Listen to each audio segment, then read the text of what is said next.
Coucou tout le monde, aujourd'hui on va s'attaquer à quelque chose qui fait souvent peur mais qui est super facile, c'est le macaron.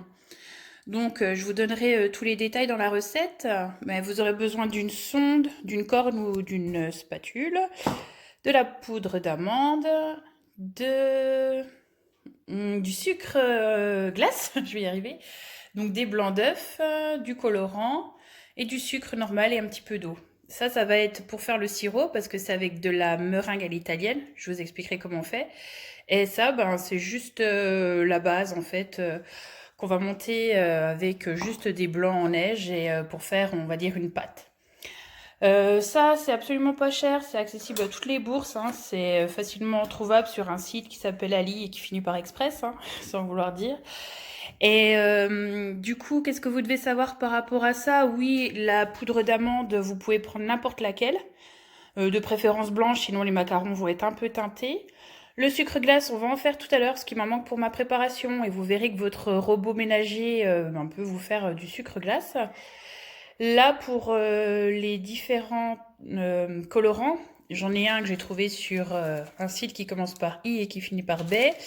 Et puis celle-ci, c'est de la poudre de fleurs de pois papillon, qui a des vertus en plus, a priori pour la santé, et qui est vendue par Naimsa Paris, j'espère que j'ai bien prononcé, et qui vend aussi du thé. Voilà comment je l'ai connu. Pour le sirop, on verra tout à l'heure, pour la meringue à l'italienne, l'idée c'est de mettre de l'eau dans le sucre sur une casserole, de vérifier la température à laquelle le sucre prend pour ne pas dépasser 121 degrés et en même temps on monte les œufs en neige.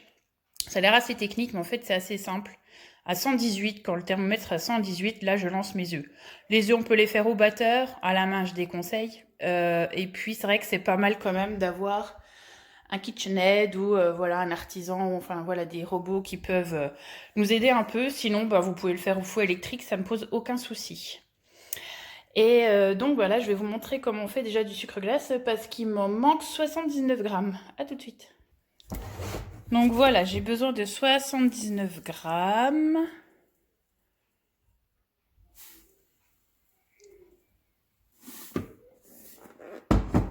« 90. J'en enlèverai un petit peu après. C'est pas grave, c'est bien quand il y a beaucoup de sucre également. Ça permet de mixer plus facilement. Donc là, dans le robot, on bloque bien et on envoie directement du lourd avec puissance 10 pendant, je sais pas, 10-15 secondes. Vous regardez si le sucre est bien moulu. «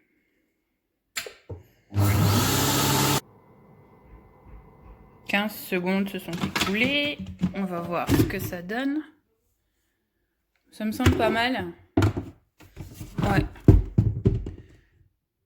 C'est pas mal du tout. Écoutez, je vais prendre les grammes qui me restaient. Je vais les mettre dans ma préparation. Première étape, on va mixer ensemble le sucre glace. Vous voyez, il n'est pas chouette, il y a des bouts, là c'est pareil. Le tout, c'est d'avoir une mixture assez fine. Donc, je nettoie pas mon robot, bien sûr, parce que je vais remettre le même type d'aliment. Et l'idée, c'est de ne pas pétrir trop longtemps non plus, enfin de tourner trop longtemps, parce qu'après, ça va vous faire de la pâte d'amande sinon. Ça peut être aussi une idée, mais pour la recette, là, les macarons, on va pas avoir besoin de pâte d'amande, juste de la mixer finement. Donc voilà, hop. On va se faire ça vitesse 10 par tranche de 5 secondes. Vitesse 10, 5 secondes. Ça nous donne une superbe poudre, vous voyez. Rien à voir avec tout à l'heure. Ce qu'on va faire pour être sûr d'avoir quelque chose de super, c'est de passer la poudre au tamis. Je commence un peu, après je ferai avec mes deux mains, ça va pas être facile sinon. Hop. On secoue, on secoue. Ça va nous permettre de garder ces petits grains. Vous voyez, ça c'était trop gros. Et la poudre est vraiment fine. Donc je vais faire ça avec le reste. Et puis les petits grains qui restent, je vais les repasser un coup au robot. Voilà, du coup, toute ma poudre est là, assez fine. La chose que je vous ai pas dit aussi qui vous fera gagner beaucoup de temps, moi la pâtisserie ça m'exaspérait, voire même je me désespérais d'en faire, il y en avait partout, c'était C'était la guerre dans ma cuisine, c'est de préparer en fait en amont toutes vos pesées. Vous faites ça et après vous vous lancez. Votre matériel, pareil, les plaques, vous les sortez, vous mettez le papier sulfu, vous sortez votre poche à douille, votre douille. Comme ça, vous avez juste à réaliser. C'est un peu comme une maison en fait. Vous faites les fondations, puis après vous montez les plots, sinon ça peut pas tenir. Bah là, c'est un peu pareil et ça vous décourage pas et ça vous permet de travailler dans le propre et que tout soit prêt avec un minimum de vaisselle. Donc là, après avoir mixé ma poudre, c'est le moment des colorants avec ma première pesée d'œufs crus. Alors, ce qu'on appelle des œufs clarifiés. Les œufs clarifiés, on peut les garder au réfrigérateur une bonne semaine, voire un peu plus. Moi, personnellement, pour ma consommation personnelle, n'étant pas professionnelle, je les garde 15 jours sans problème. Voilà. Et c'est mieux de les avoir sortis quelques minutes avant, voire une heure avant, à température ambiante. S'il fait aux alentours de 19-20 degrés, si on est en plein été, bien sûr, il faut éviter pour pas se choper une intoxication alimentaire. Donc là, je vais utiliser mon colorant. Je le connais pas trop celui-là, je sais pas comment il dose. Je prends une petite cuillère aussi. Hop. Je sais pas ce que ça donne. C'est pas super soluble dans le blanc d'œuf. Je vais touiller et je vous redis. Voilà, il est dissous et maintenant je vais le mettre dans ma préparation. Et là, je vais touiller. Pour faire ce qu'on appelle une macaronade, c'est-à-dire une espèce de pâte. C'est vraiment grossier ce qu'il faut faire pour la mélanger. Voilà, ma macaronade est prête. Comment je sais qu'elle est prête? Non, parce que du coup, il n'y a plus de poudre en fait. Tout est amalgamé. Faut pas hésiter à écraser, il n'y a pas de souci. Et que ça fait une boule compacte. Bon, j'avoue que la couleur, elle fait pas trop rêver. Là, ça ressemble un peu à du gris à l'écran. C'est un peu du vert, vert je sais pas quoi devant moi. Donc bon, on verra avec la meringue à l'italienne, ça lui adoucit un peu la couleur. Sinon, bah, de toute façon, c'est un essai. Hein. J'aurais peut-être dû prendre du rouge, mais bon. Je saurai pour la prochaine fois. Là, on va s'occuper de la meringue à l'italienne. Meringue à l'italienne, qu'est-ce que je fais? Je mets mes blancs dans le robot, prêt à être foisonné, fouetté, monté. Voilà. Et qu'est-ce que je fais? Après, je mets le sucre dans ma casserole, n'importe quelle casserole, no souci. Et je viens y incorporer mon eau. Toutes les quantités sont indiquées dans la vidéo, pas de souci. Je viens un petit peu touiller ceci pour être sûr que le sucre fonde et que l'eau soit bien répartie. Alors franchement, ne vous en faites pas tout un mystère, hein, pas de souci pour l'eau s'il y a quelques grammes de plus ou de moins. De toute façon, ça va servir à l'évaporation. Pourquoi on met de l'eau? C'est pour en faire un sirop. Si j'avais mis que du caramel, ça s'appelle caramel à sec, ça me fera un caramel. Puisque là, eau plus sucre égale sirop. À plus ou moins de teneur, mais ça après c'est pour les pâtissiers ou pour les gens qui sont plus techniques. Et là, qu'est-ce qu'on va faire? Du coup, on va porter jusqu'à 210 degrés notre sirop. Alors, méga désolée pour les bêtises que j'ai dit au début de la vidéo, même là, je me disais bien qu'il y avait quelque chose qui n'allait pas. Effectivement, le sirop, il faut qu'il monte jusqu'à 121 degrés. Et à partir de 100 degrés, on commence à battre les œufs en neige. Donc, 121, on stoppe. Mais quand ça commence à 100, je vais monter juste à côté mes œufs en neige. Désolée, je passe mon CAP aussi en même temps. Et je pense qu'il faut encore que je révise. Parce que là, c'était pas top. Donc, je lance ma cuisson. Feu vif dès le départ. Il n'y a pas de crainte de se louper ou de cramer. Ou vraiment que ça monte fort et que ça fasse de grosses bulles. Je vous montre ça. Là, en plus, j'ai mon thermomètre qui rend l'âme. Alors, il faut savoir qu'il y a certains thermomètres qui ne sont pas compatibles avec une plaque à induction. Ça se pourrait bien Ça, à mon avis, c'est le cas de ce thermomètre qui ne supporte pas l'induction. On va réessayer. Et ouais. Donc ne prenez pas ce modèle qui n'aime pas l'induction. Je vais reprendre l'autre dont j'ai l'habitude de me servir. Alors voilà typiquement les deux types de thermomètres que vous pouvez avoir. Celui-ci, c'est vraiment pour les confitures, le sucre. Il y a même marqué derrière. Avec, voilà, on retrouve les différents types de sirop. Bon, c'est en anglais, mais bon. Et il y a celui-ci qui est vraiment pas mal parce qu'on peut même le programmer. Hop. Je vais lui demander de me prévenir quand on sera à 100 degrés.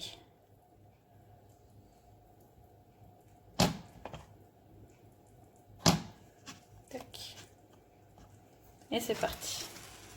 Je vais même mettre les deux du coup.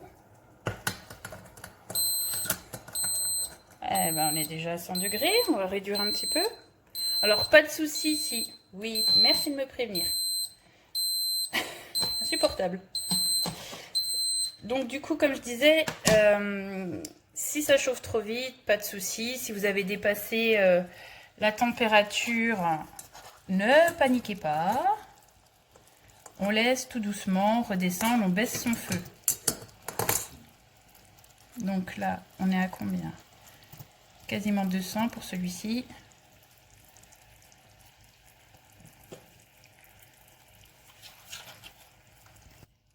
Ne pas se tromper avec les degrés Celsius ou les degrés Fahrenheit. Là, je suis à peine plus de 100. Je suis à 101. 125, 100... Oh, d'accord. Il fait des sacrées pirouettes, mon thermomètre. 125 103. Alors, je vous avoue que c'est pas la partie la plus plaisante. Mais voilà, on devrait y arriver. Alors là, du coup, je lance mes œufs. Ouh, mes blancs en neige. Mais doucement. Il faut les monter doucement. Si vous les montez trop vite, il y aura trop d'air et ils vont grainer. Donc j'aurais trouvé ma prise. 10 minutes plus tard. Et du coup, oui, c'est ce dont j'avais besoin pour la recette. Il n'y a pas plus besoin que ça. Comme on sait que la meringue est belle, c'est quand elle forme un bec d'oiseau. Vous voyez, puis quand elle est bien brillante. Elle est chouette. Vous voyez, ça brille, c'est compact. Je dirais de la meringue, quoi. Voilà. Bah ça, du coup, je vais l'incorporer dans ma préparation que j'ai faite juste avant. Il faut toujours sacrifier une bonne louchée, vraiment une bonne cuillère de la préparation pour détendre la pâte et incorporer facilement. Donc là, vous pouvez vraiment y aller comme un bourrin, il n'y a pas de souci. Vous écrasez, vous essayez même pas de garder la texture. Vous mélangez tout ça pour essayer d'avoir une pâte plus lisse. Voilà ce que ça donne en ayant touillé grossièrement la première fois. Et là, je vais venir ajouter le reste de ma meringue petit à petit, sans vraiment vouloir garder non plus une bonne texture, mais plutôt en faisant un peu comme quand vous incorporez des œufs en neige, en raclant le fond. Et voilà, on garde pas il n'y a pas besoin que ça soit aérien de garder de la hauteur, mais il ne faut pas non plus trop casser les œufs. Donc en gros, vous venez prendre de la meringue, blanc neige, et après vous faites plutôt le mouvement, vous voyez, de remettre la pâte comme ceci. Bon, après de toute façon on va la macaronner, donc elle va être maniée, mais voilà, pour incorporer plus doucement. Voilà, des petites choses comme ça. Donc vous mettez tout et puis voilà, ça fera l'appareil sur lequel on viendra le travailler pour vraiment avoir une belle pâte lisse digne des macarons qu'on va ensuite pocher. Par contre, une chose est sûre, c'est qu'avant, je mettais directement ma poudre dans les blancs quand je les montais et non pas dans le blanc d'œuf. Eh bien, je ferai comme ça la prochaine fois. Car dans le blanc d'œuf, c'est vraiment pas une réussite. C'est mieux de les mettre dans les blancs que vous allez monter. Alors, comment on macaronne ou à quel moment on s'arrête? Ça, c'est la plus cruciale des questions. Déjà, prenez une maryse, une spatule comme ça, c'est beaucoup plus pratique quand même. Et en fait, l'idée, c'est de venir écraser la pâte contre le bord. Vous écrasez et vous ramenez J'aime bien utiliser ce tube parce qu'en fait, il est antidérapant. Il glisse pas. Donc voilà, on fait ça quelques fois. 2 ou 3 fois, on racle le fond, les bords. On n'y va pas non plus en tournant, hein. L'idée c'est juste de venir écraser. On veut qu'il y ait un ruban lisse, qui casse pas, et de se dire ben aussi si je devais les pocher, comment je les pocherais. Est-ce que c'est la bonne consistance? D'ailleurs, quand même ma poudre d'amande est très approximative. J'aurais dû la mixer un peu plus, parce que vous voyez, on voit tous les petits points. Normalement, elle doit être lisse de chez Lisse. Ou c'était mon tamis qui était aussi peut-être trop gros pour laisser passer la poudre de cette consistance-là. Voilà. Donc là, le ruban, il casse encore quand même un peu. Bon, c'est normal, hein, il y a de la masse. On macaronne encore un petit peu. On vient vraiment écraser contre le bord. Hop, on se fait un nouveau tour. Voilà, on se dit qu'il faut l'étaler contre le bord. Et bien appuyer. Et après, on ramène tout au milieu.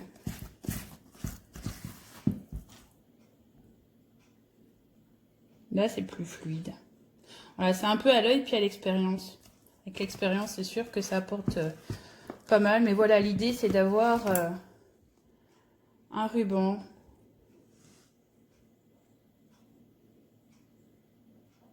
Voilà, et qu'après, la pointe, elle se casse pas, elle reste un instant. Donc là, on est pas mal. Et maintenant, on va pocher. À tout de suite. J'en profite pour vous montrer comment on remplit une poche à douille.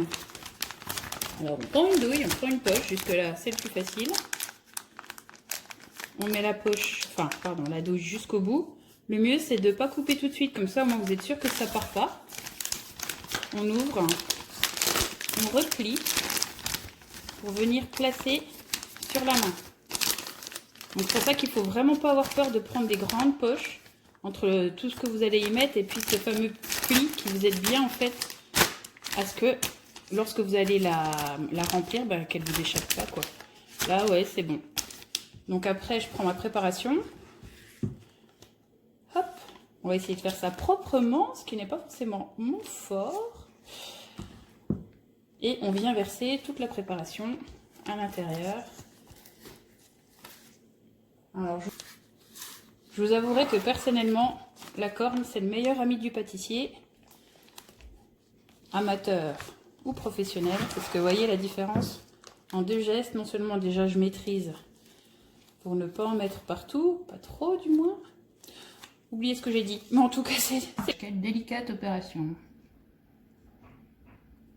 Bon là j'ai un tapis de cuisine où il y a déjà les gabarits, ce qui peut être pas mal. Mais vous pouvez faire ça sinon en vous imprimant une feuille de gabarit et en la mettant sous votre feuille de cuisson, que ce soit du papier sulfu ou un silpaste. Et donc vous pochez vos macarons, en essayant d'être régulier, n'est-ce pas? Donc voilà, les macarons sont tous pochés. Alors l'idée, vous voyez, je ne sais pas si ça se voit, surtout si ça fait la mise au point, mon super appareil, voilà. Parfois il peut y avoir des petites bulles en fait. Et donc on va venir légèrement tapoter sur les plaques pour que les petites bulles éclatent. Bon, faut faire ça délicatement, sinon vos macarons ils vont partir dans tous les sens. Voilà, on fait ça sur toutes les plaques. Donc les petites bulles ont tout éclos. Maintenant qu'on a chassé toutes les petites bulles d'air, la chose qu'il va falloir faire, c'est les laisser croûter. Alors croûter, qu'est-ce que ça veut dire? Ça veut dire que quand je passe mon doigt dessus, ça n'attache pas. Donc ça peut durer une petite demi-heure. Donc là, il s'est écoulé 5-6 minutes. Je vais regarder s'ils sont bons. Vous voyez, ça colle plus à mon doigt. Donc là, ils ont croûté. Bon, faut éviter de faire ça sur tous les macarons parce que ça fait des traces. Et donc là, je vais chauffer mon four à 140 degrés. Des fois, c'est un petit peu moins si vous utilisez du colorant. Ça dépend, il y en a qui tiennent bien la température, il y en a qui supportent pas plus de 110 degrés. Moi, vu la magnifique couleur que j'ai obtenue, je risque pas grand chose. En fait, ils jaunissent quand il y a des couleurs qui tiennent pas. Donc moi, je vais quand même chauffer mon four. Allez, je vais le mettre à 130 quand même. Je vais faire un essai. De toute façon, c'est des essais. Puis une fois que ça marche, eh ben, vous notez à quel niveau de température c'était bien pour vous. Après, l'idée d'enfourner une plaque, deux plaques, une entre deux. Enfin, il y a autant de recettes que d'astuces. Moi, je vais les enfourner sur les deux plaques que comporte mon four. Pareil, chaleur tournante ou chaleur statique. Il y a autant de manières comment, de recettes. Pareil, j'allais dire, ben essayez de voir ce que ça donne. Mais normalement, il ne devrait pas y avoir de différence. Me voilà prête à enfourner. On remarquera pour le détail que j'ai fait une pyrolyse. Waouh. C'était beaucoup mieux que la dernière fois. Donc bah là, tout simplement, les grilles, je les mets... bon, après, j'ai pas d'avis. Est-ce qu'il faut les mettre plus haut, moins haut dans le four ou je ne sais pas, je ne pourrais pas vous dire. Mais voilà, on va les enfourner pour 15 bonnes minutes. Je précise que pour le temps de cuisson, ça dépend vraiment de votre four, entre 10, 13, 15 minutes, j'allais dire, suivant vraiment la façon qu'il a de fonctionner. Vous regardez, il faut que la collerette elle est développée, elle se soit développée et qu'il ne brûle pas bien évidemment, qu'il ne jaunisse pas. Alors moi mon four c'est pas cool parce que du coup il a des petits points. Je l'ai acheté avant de me mettre vraiment à la pâtisserie et c'est super sympa aussi quand on fait un time-lapse, qu'on voit bien, que ça soit aussi avec les viennoiseries, qu'on voit bien les choses se développer, c'est trop beau. Mais là, je vois pas trop ce qui se passe, donc au feeling. Vous pouvez ouvrir votre four, hein, on n'est pas sur une réalisation de pâte à choux, donc vraiment il n'y a pas de souci. Vous pouvez vérifier en cours de cuisson. Les 15 minutes se sont écoulées, je vais regarder un peu ce que ça donne. Bon, les collerettes sont là, c'est sympa comme tout. Le truc qu'il faut savoir, c'est s'ils sont vraiment bien cuits. Et là, il faut que ça se démoule. Non, là, vous voyez, ça joue, donc c'est pas top. Donc, on va repartir pour 3 minutes.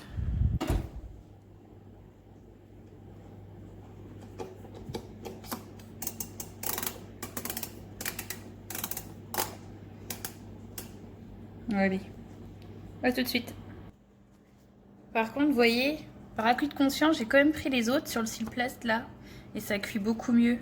Ils sont cuits, quasiment. Vous voyez, déjà, ils se décollent.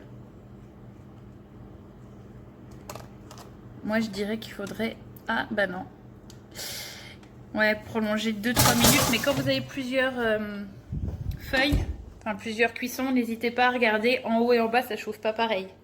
Alors voilà, après les 4 minutes supplémentaires, et ben, du coup, on est bon. C'est cuit sur le tapis. Alors, faut pas les manipuler tout de suite, il faut les enlever déjà de la plaque pour que ça refroidisse, que ça arrête de cuire. Et il faut attendre une petite minute, le temps de les manipuler. Donc la plaque, ça c'est bon. Et puis au niveau papier sulfu, bah, on est bon aussi. Vous voyez comme quoi ça a de l'importance, quelques minutes de plus. Voilà. Bien sec, bien dur. Donc j'en ai remis 3 au four et j'ai même fait 3 plaques. On verra si ça cuit bien. Déjà 2, c'est validé. Alors l'idée après, c'est de les assembler par taille. Suivant le gabarit en fait. Là c'est un gros. D'ailleurs j'en profite pour vous montrer ce dont je vous parlais. Avec le jaune, des fois quand ça cuit trop fort, vous voyez, ça jaunit en fait. Bon, la couleur n'était pas super sexy à la base. En fait ça a jauni sur les côtés. Avec une pigmentation plus forte, ça se voit moins, mais voilà. Donc à vous de faire une rangée de macarons retournés et puis une autre pour faire les chapeaux, suivant le gabarit. Comme un macaron c'est déjà très sucré, ce que je vous conseille c'est de mettre un petit peu de touche de peps avec une petite compotée de pommes granny ou un petit lemon curd ou une petite gelée mais pas trop sucrée. Pour la geler, c'est hyper simple. Vous prenez des fruits, vous les faites bouillir, vous les passez au chinois ou au filet à étamine, c'est comme on fait les confitures. Puis vous mettez un petit peu, vous mettez une feuille de gélatine, même pas une demi, pour que ça tienne quand même. Et puis, du coup, après, vous pouvez en faire une petite marmelade, puis vous la mettez dedans. Donc, voilà. Je rappelle également que un macaron doit être consommé le lendemain, minimum. Et qu'on peut aussi, pour le garnir un peu plus, faut pas avoir peur d'appuyer un petit peu à l'intérieur des macarons, ouf là, pour pouvoir les garnir plus facilement et plus généreusement. Alors voilà, ma deuxième fournée est sortie. Je sais pas si ça se voit bien, mais celui-ci, c'est la deuxième. Il est plus bleu, enfin moins jaune du coup, que l'autre, parce que j'ai baissé un petit peu la température et j'ai rallongé le temps de cuisson. Pour la garniture, du coup, j'ai prévu de faire un petit insert de gelée d'abricot avec une ganache au dulcé. Alors, qu'est-ce que c'est qu'une ganache? C'est hyper compliqué à faire. Non, je plaisante. Vous faites bouillir de la crème, vous mettez sur votre chocolat et vous touillez. On va faire ça ensemble. Alors, désolée pour les quantités, je suis pas très douée, je fais souvent feeling. Voilà, vous mettez juste un fond. N'importe quel chocolat peut faire l'affaire. Mettez un fond.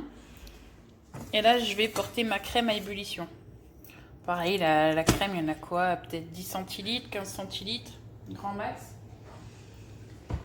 Je prépare mon chocolat, une petite touillette, une fourchette ou un petit fouet. Et j'attends que ma crème bout. Ma crème bout. J'arrête. Je vais verser dessus, gentiment. Voilà, il faut à peu près que ça recouvre.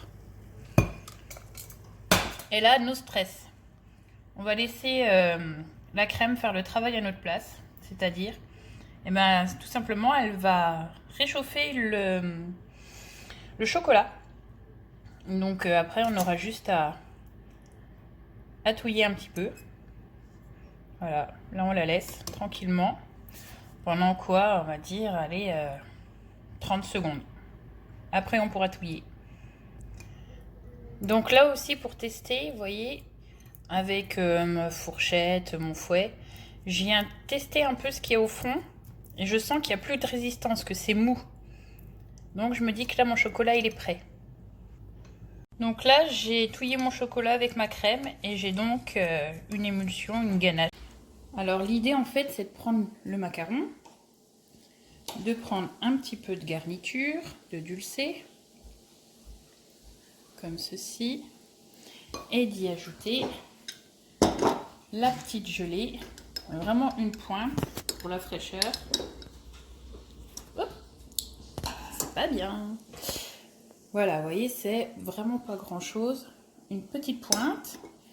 Je prends le deuxième macaron que j'avais laissé de côté. Je viens tournicoter. Et voilà, il est prêt. Pas mal? Ça donne envie de déguster. Donc, je rappelle qu'il faut laisser les macarons au moins 12 heures se reposer et s'imbiber. Donc, je le mangerai demain. J'espère que ça vous a plu. À bientôt!